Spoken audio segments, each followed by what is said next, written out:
অসময়ে আগ্রাসী তিস্তা। বর্ষা না আসতেই শুরু হয়েছে ভাঙন।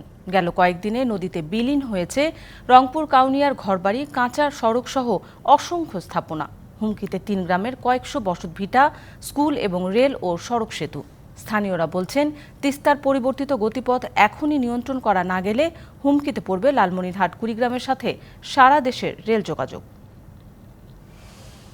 নদীর দিকে নির্বাক তাকিয়ে চোখের পানিতে ভাসছেন মজিরন। পোশাক শ্রমিক সন্তানরা তিল করে যে আধা পাকা বাড়ি নির্মাণ করেছেন, সেটি এখন নদীগর্ভে বিলীন হওয়ার পথে। তাই কান্না থামছেই না বৃদ্ধার।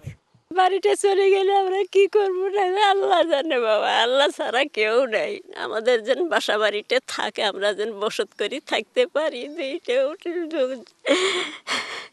রংপুরের কাউনিয়ার গদাই গ্রামে গেল এক সপ্তাহে নদীতে বিলীন হয়েছে বসতবাড়ি সহ বেশ কিছু স্থাপনা। মূল স্রোত থেকে গতিপথ পরিবর্তন করে নদী এখন দক্ষিণমুখী। অসংখ্য স্থাপনা বিলীন হওয়ার সাথে সাথে তৈরি হয়েছে নতুন শঙ্কা। তিস্তা রেল সেতু ক্ষতিগ্রস্ত হলে ২ জেলার ১৪ উপজেলার সাথে বিচ্ছিন্ন হবে সারা দেশের রেল যোগাযোগ। মেলা দূরে ছিল, এখন আস্তে আস্তে আমাদের বসত বাড়ি ভাঙিয়ে নিচ্ছে। এখন আমরা কোথায় যাব? নদী শাসনের কোনো ব্যবস্থা না নেওয়া হয় তাহলে কাউনিয়া রেল স্টেশন সহ রেল বাজার বিভিন্ন জায়গায় আর কি নদীগর্ভে বিলীন হবে। ওয়ালটন এয়ার কন্ডিশনার এক্সচেঞ্জ অফারে স্প্লিট এসিতে ২৩,০০০ টাকা পর্যন্ত নিশ্চিত ছাড়।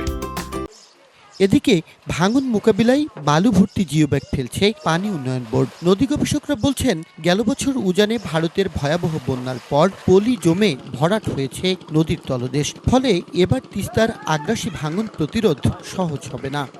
বিভিন্ন জায়গা ভেঙে যে মাটিগুলো, সেই মাটি এসেছে এবং এই মাটির ধরনটা আলাদা। দীর্ঘদিনে এর নিচে জমে গিয়ে আর কিন্তু নদীর যে স্বাভাবিক তলদেশ, সেটা কিন্তু এবার নেই। অন্য যে কোনো বছরের চেয়ে কম পানিতে বেশি বন্যা, বেশি ভাঙন হওয়ার আশঙ্কা।